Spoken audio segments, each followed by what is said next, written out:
special ingredients into the cauldron. Do what that symbol indicates. See special ingredients. After asking a question, but before playing a card, swap one ingredient with another from the player of your choice. Hey there, how's it going? I hope you're doing well. It is very good to see you here today, and I hope that that's not the first time you've heard those things today. So for this video, I would like to just make you so bored that you fall asleep. And I know, based on experience, that one thing that makes me really bored is reading rules and instructions. Whenever I take out a game that I really want to play, but I don't know how to yet, just as soon as that instruction manual gets open and I start reading the first sentence, my eyes just glaze over.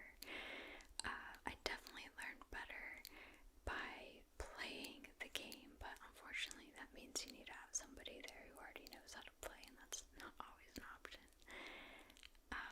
But anyway, I hope that I can also make you feel as bored as I do whenever I read the instructions by actually just reading you some instructions.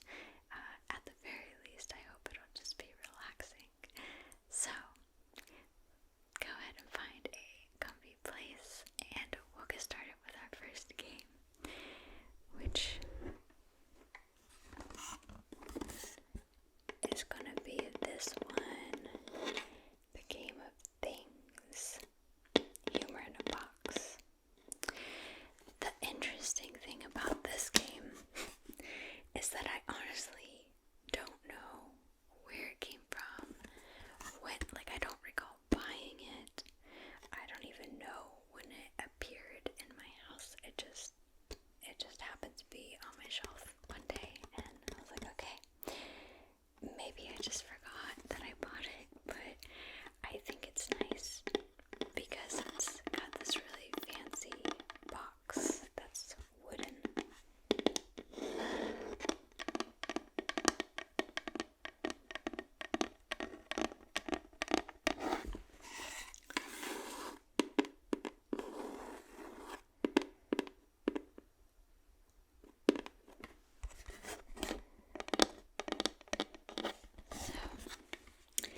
The game of things, humor in a box. Pick a topic, write a response, guess who said what. Things Tarzan did before Jane came along, that's one example. And this is the 10th anniversary limited edition, so it's very fancy.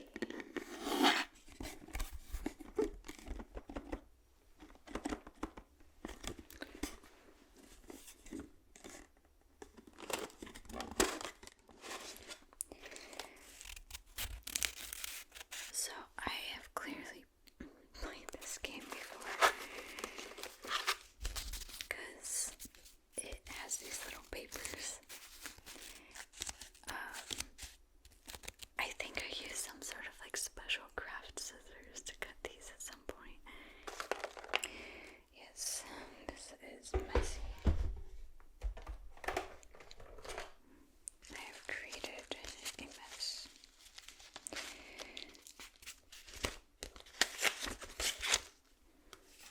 Alright.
players write a response to a topic. Your response can be as outrageous or as straightforward as you'd like. Then, take turns trying to eliminate each other by guessing which player wrote which response.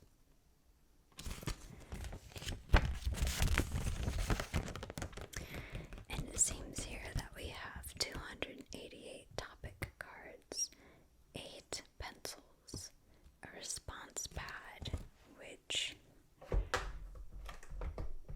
is this one, response pad.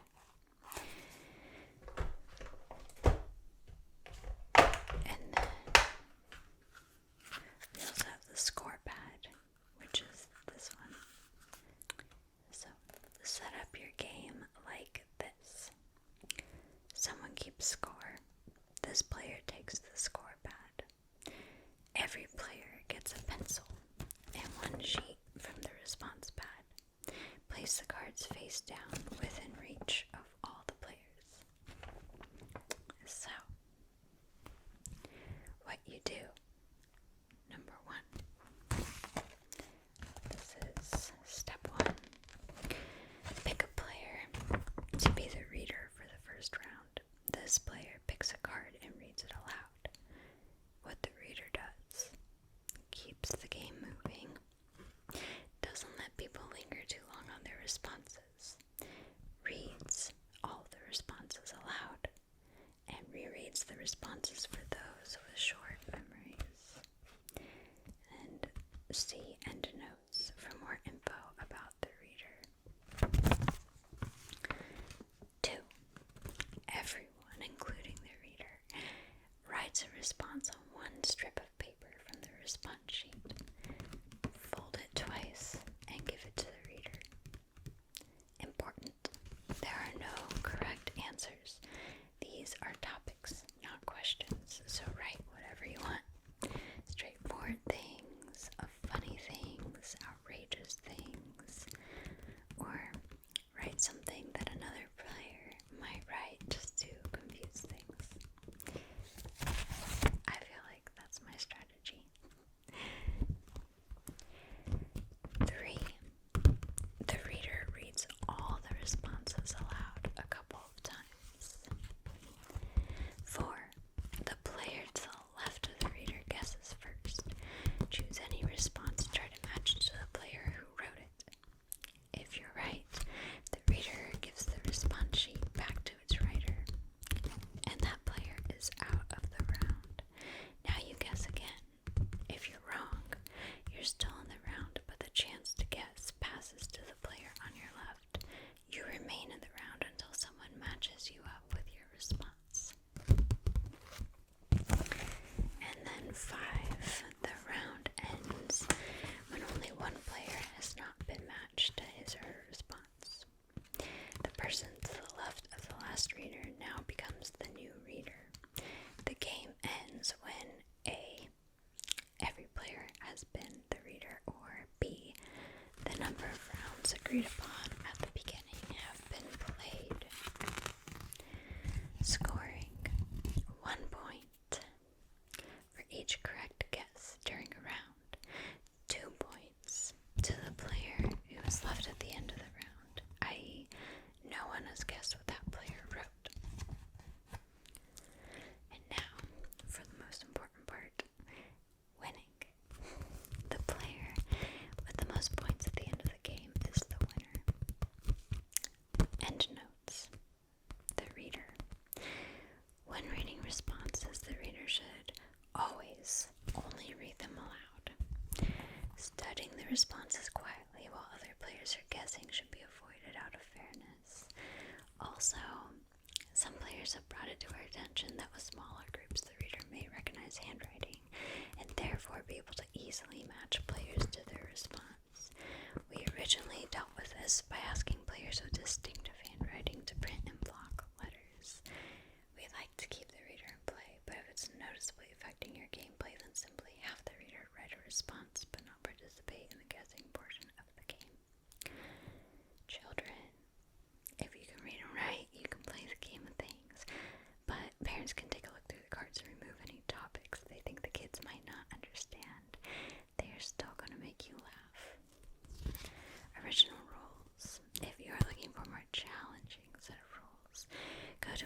website at www.thegameofthings.com and try playing the original version where the reader does not remind you what the responses are. You have to remember them. I have the worst memory. There's no way I could do that. Anyway, those are the rules for the Game of Things. I actually really still don't recall playing this game, but some of the cards look like they'd be kind of funny, like things you shouldn't do right before bed, or things that make you curse. Basically everything. And things you wish you didn't know. My head is just full of those. Alright. Well, I think I'm actually going to have to play this game pretty soon. It sounds kind of fun. I just need friends. That's all. Not that hard, right?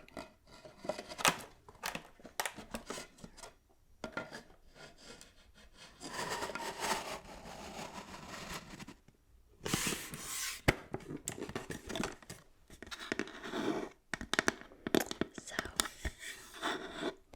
have you played this game before? If so, did you enjoy it?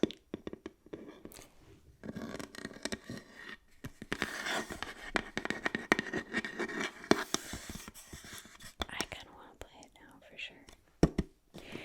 Okay, on to the next game.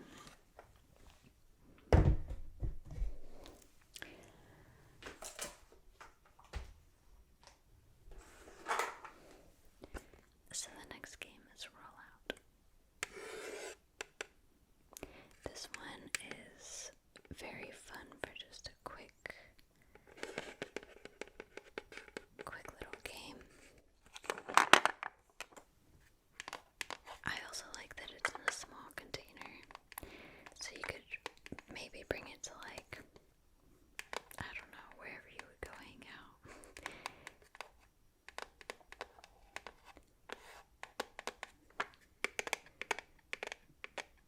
This one actually is easy to learn. There's not a very involved set of rules. It says here, minutes to learn.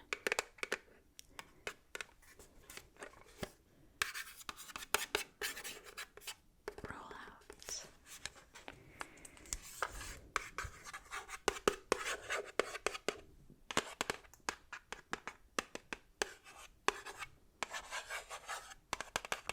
Will you roll the dice or think twice?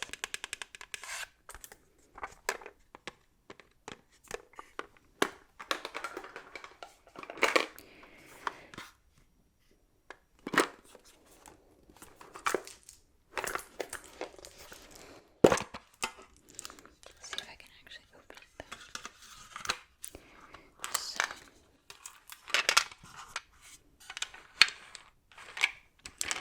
this one comes with some double-sided numbers, 1 through 9, and we have yellow, and we also have a blue, nice blue.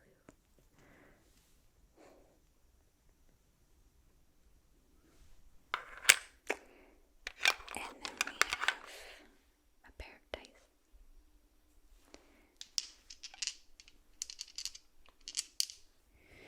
Get those instructions out without making too much noise.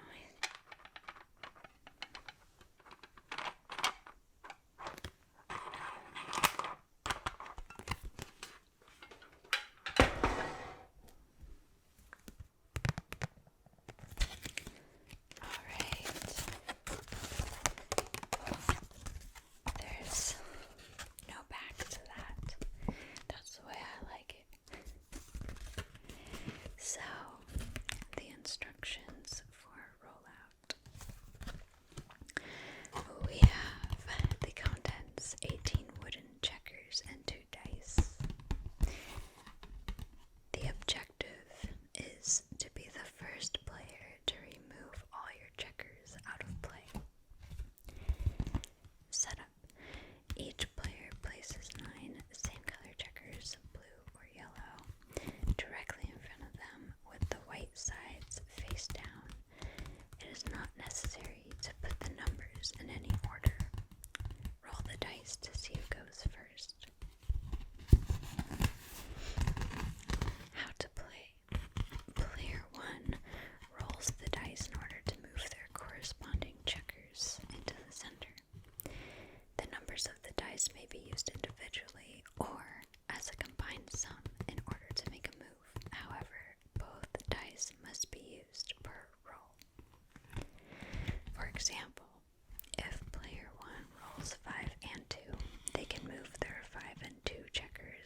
has just 1 or 2 checkers left, they only need to satisfy the number on one of the dice.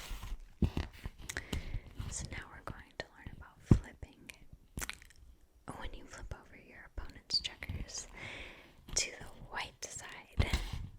So when you flip your opponent's checkers to the white side, in order for your opponent to remove that checker on their turn, they must roll the corresponding number to flip that checker back to the right side before trying to roll the same number again to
suppose first we could look at the contents, though. So, the witch board. The witch board. That is this.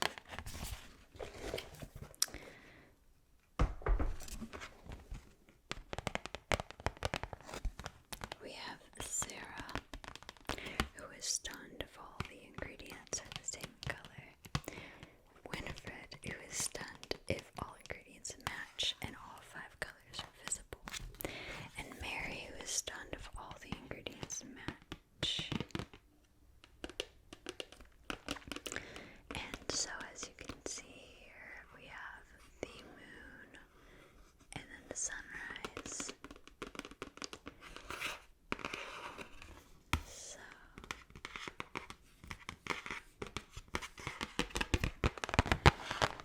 other contents include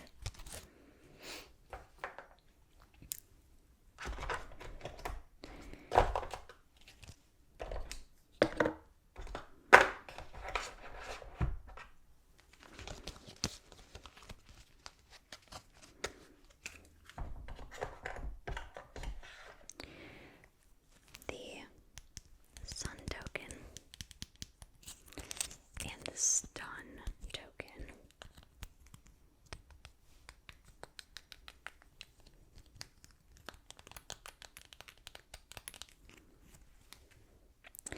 We've got the rule book, which is this. 50 ingredient cards and 13 spell cards. So we've got, these are the spell cards. Some of them are upside down.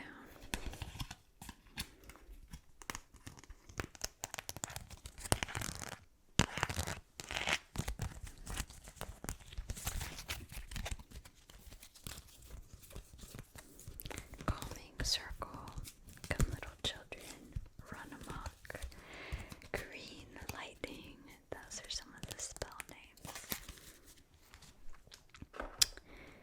We've also got the ingredient cards, like Dead Man's Toe, Thine Own Tongue, Oil of Boil. Some of these are upside down still, but yes.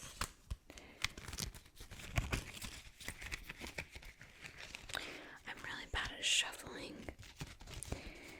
Every time I play a game that involves cards, somebody else needs to shuffle. Not me. It's just a disaster. If anybody has any pro tips on shuffling, then let me know in the comments. I would honestly love to know. I just never think about Googling it. And then other contents of this game include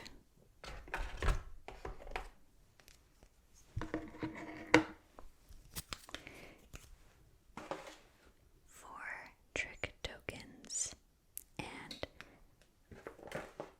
that would be these. We have Burning Rain of Death, Circle of Salt, Daylight Savings, and Billy Butcherson.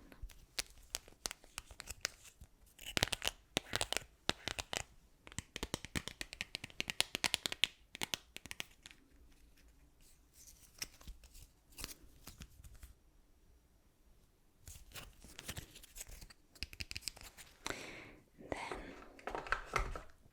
we have Binks.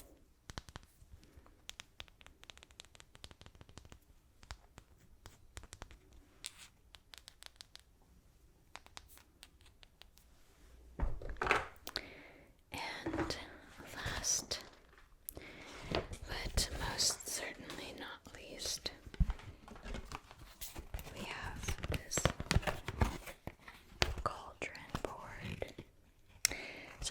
is supposed to be like the top down view of a cauldron, which all the ingredients can be put into.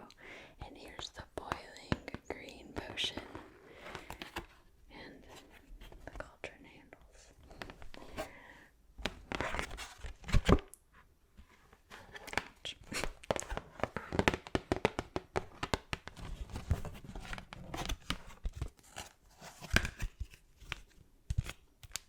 It folds up quite nicely to fit in the box. And now for the most fun part, the instructions. So, under the light of a full moon on All Hallows Eve, you and your friends sneak into the old Sanderson house. On a dare, you light the black flame candle. Surely the old stories are just a bunch of hocus pocus.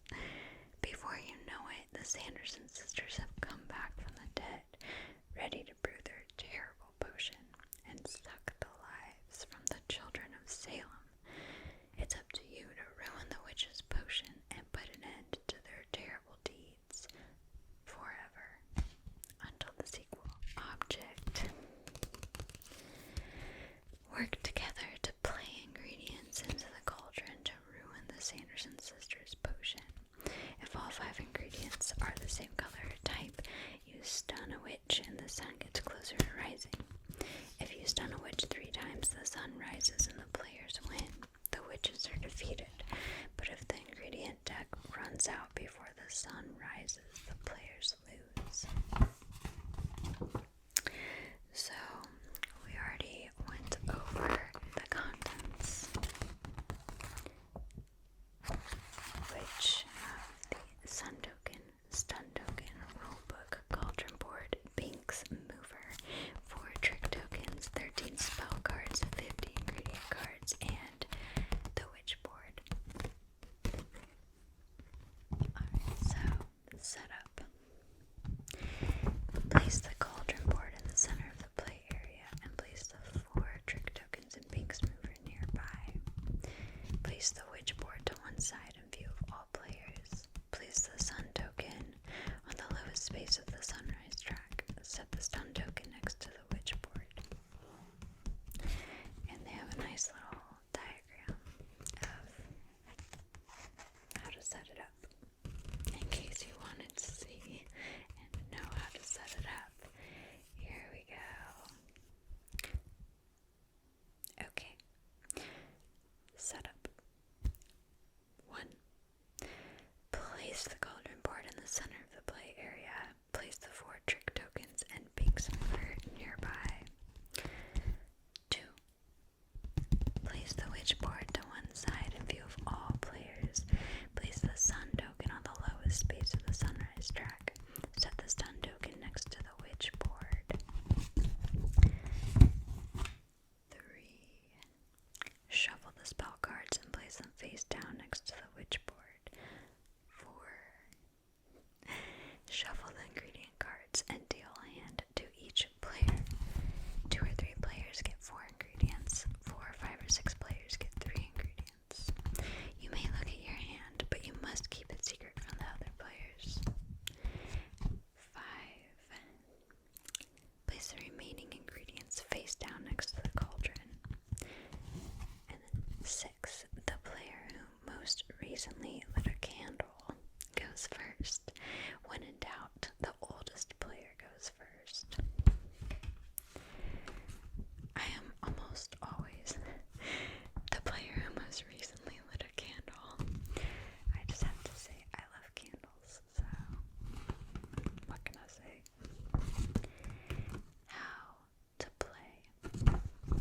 Hocus Pocus is a cooperative game. However, the Sanderson sisters' magic is strong and prevents you from communicating with your friends. You must keep your cards secret from the other players, and you may not share information unless specifically instructed to do so. The game is played in rounds, starting with the first player and proceeding clockwise. Players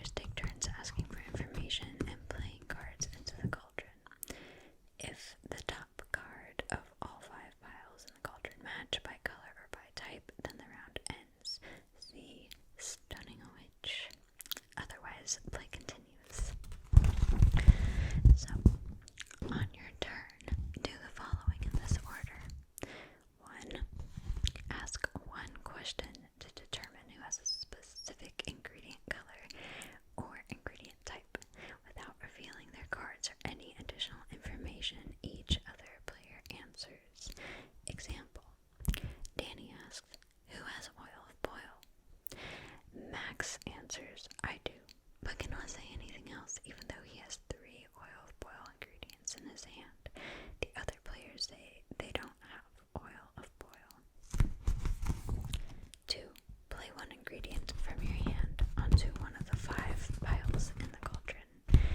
For you to play an ingredient, it must match the color or type of the top ingredient in that pile. It may match both the color and type. If you have an ingredient that can be played, you must play it. Some ingredients also have a special symbol. When you play one of these special ingredients into the cauldron, do what that symbol indicates. See special ingredients. If you cannot play an ingredient, the Sanderson sisters cast a spell. See spells. You must discard at least one ingredient from your hand and draw an ingredient from the deck to replace each one. You may discard your entire hand if you choose to, but you must draw the same number of ingredients you've discarded.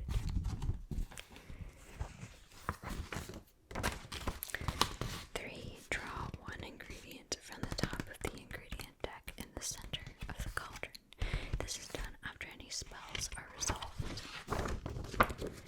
So now we're getting into these special ingredients. The first one is Binks. Binks helps you communicate with the other players without the witch's interference. When you play an ingredient showing Binks, place Binks in front of any player, including yourself. If you have Binks in front of you, you may play with your hand of cards revealed face up on the table in front of you. Binks stays in front of you until another ingredient showing Binks is played. You are specifically instructed to remove Binks from play or the round ends. We've also got the spell book. The spell book helps the witches fight back against your meddling. When you play an ingredient showing the spell book, the witches cast a spell. Draw one spell from the top of the spell deck and do what it says. See spells. And that we will do. We are onto spells. When an ingredient showing the spell book is played, or when you cannot play an ingredient into the cauldron, draw the top card of the spell deck. Spell cards show the Sanderson sister casting the spell and explain what the spell does. Do what the card says, then discard it. If the spell deck runs out, shuffle the spell, discard a deck, and place it face down as a new spell deck. However, if the spell is being cast by a witch who is stunned, see stun a witch, the spell misses. Ignore what the spell says and discard it. Do not draw another spell. Example: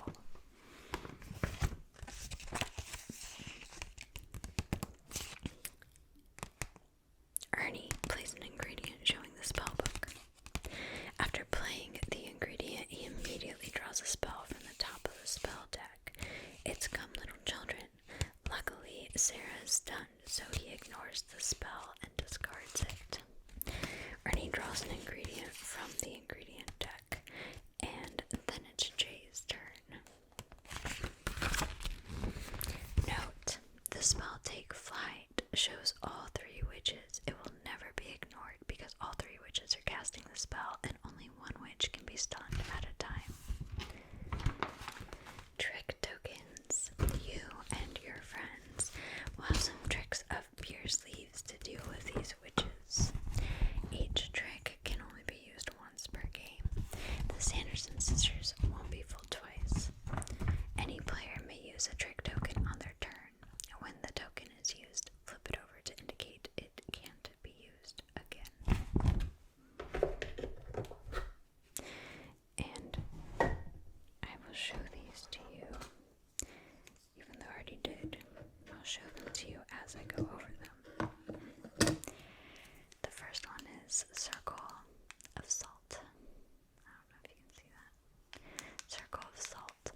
must play an ingredient into the cauldron and then draw a card at the end of your turn. Billy Butcherson. After asking a question, but before playing a card, skip playing an ingredient on your turn. You do not draw a card at the end of your turn. And Burning Rain of Death. After asking a question, but before playing a card, discard 3 ingredients from your hand and then draw 3 ingredients from the deck. After drawing, you must play an ingredient into the cauldron, then draw a card at the end of your turn. So we have Stunning a Witch. If the top card of all 5 piles in the cauldron match either by color or by type, then one witch is stunned. This usually happens when a player plays an ingredient, but it could also happen after a spell is cast. Sometimes the Sanderson sisters' magic runs amok. Each witch is stunned by a different combination, but you may stun the same witch multiple times, even if she still has the stun token on her. Winifred's spells are the most dangerous, so it's best to stun her if you can. If all 5 cards in the cauldron are the same color, then Sarah is stunned. If they're all the same ingredient, then Mary is stunned. If they are the same ingredient and there's one of each color, then Winifred is stunned. Each time a witch is stunned, the sun token moves up 1 space. It doesn't matter which sister is stunned, and you may stun the same witch multiple times. You do not have to stun each witch once. If you stun a witch, the round ends immediately. If the ingredient played to stun a witch is a special ingredient, ignore the effects of its symbol, and the round ends before a spell can be cast. At the end of the round, do the following. 1. The player's turn it is draws 1 ingredient and ends their turn. 2. Place the stun token on the witch board over the picture of the Sanderson sister who is stunned. Only 1 witch can be stunned at a time. Any ongoing spell effects end immediately. 3. Move the sun token 1 space up the track to indicate dawn approaching.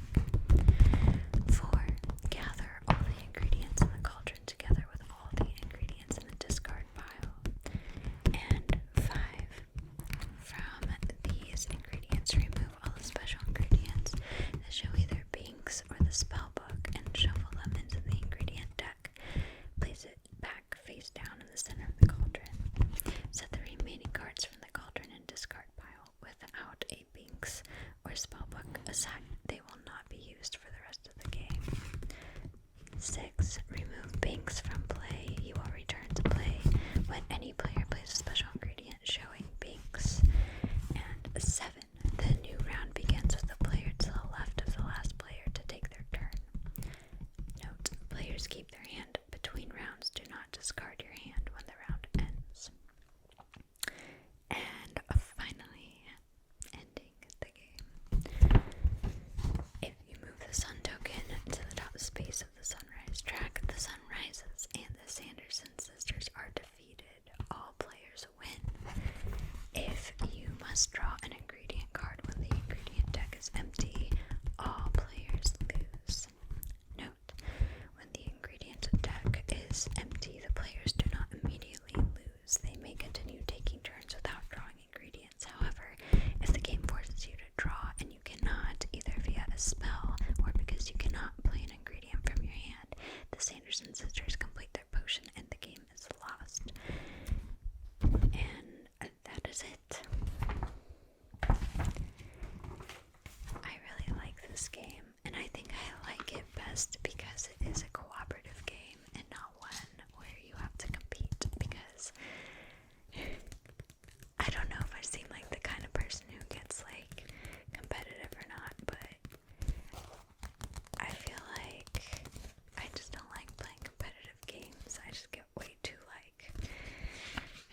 crazy set of rules, and it kind of does, but